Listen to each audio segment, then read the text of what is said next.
Wall Street Journal and host of Wall Street Journal at Large on FBN. Great to watch that, especially with everything going on right now. We saw that economic number this morning, Jerry. Markets sell off. Few days now, there are concerns about growth. So we'll talk about that in just a minute. But first, react to what we just heard from President Trump a few moments ago. Investigate. He's calling on China to investigate the Bidens, Ukraine to investigate the Bidens. Your thoughts? I mean, it's classic Donald Trump. He doubles down, right? When the Democrats and his opponents and the media are clutching their pearls about, some new outrage, and they think, well, this is the end now, surely he's in trouble, he just doubles down. So he says, far from being ashamed or sorry for asking President Zelensky of Ukraine to investigate the Bidens, he's saying, yeah, they should investigate the Bidens, and China and other countries should too. I think the significance of this is that it does suggest that he feels on pretty strong ground on this topic, that far from this being an abuse of power, as the Democrats would say, to get a foreign government to investigate a domestic political opponent,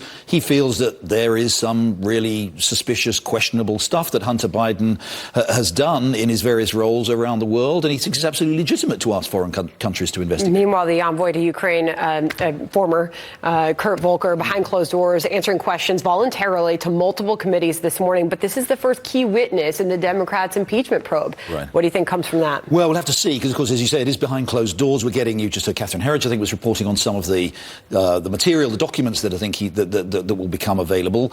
And we'll have to be careful here, because this will be spun.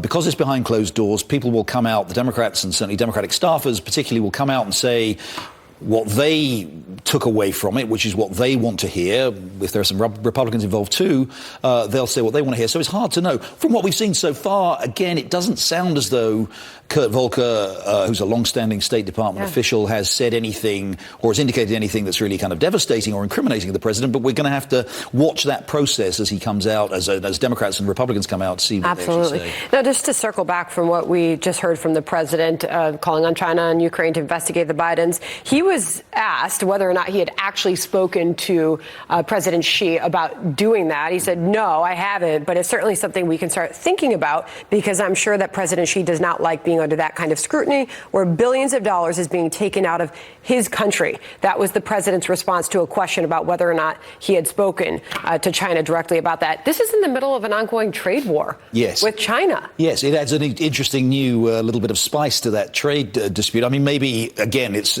for the president, it's a possible area of agreement between the U.S. and China. If, he's saying, look, if there has been something nefarious gone on, China has lost out from this, we're anxious to help China investigate just as China should want to. So it may actually, against the background of pretty tough trade negotiations and a deteriorating economic relationship between the U.S. and China, without any question, maybe this offers a little bit of sunshine. A lot to keep track of, a lot changing this morning. We'll see where all that goes. Meanwhile, if we can throw up the big board, it was quite a sell-off earlier.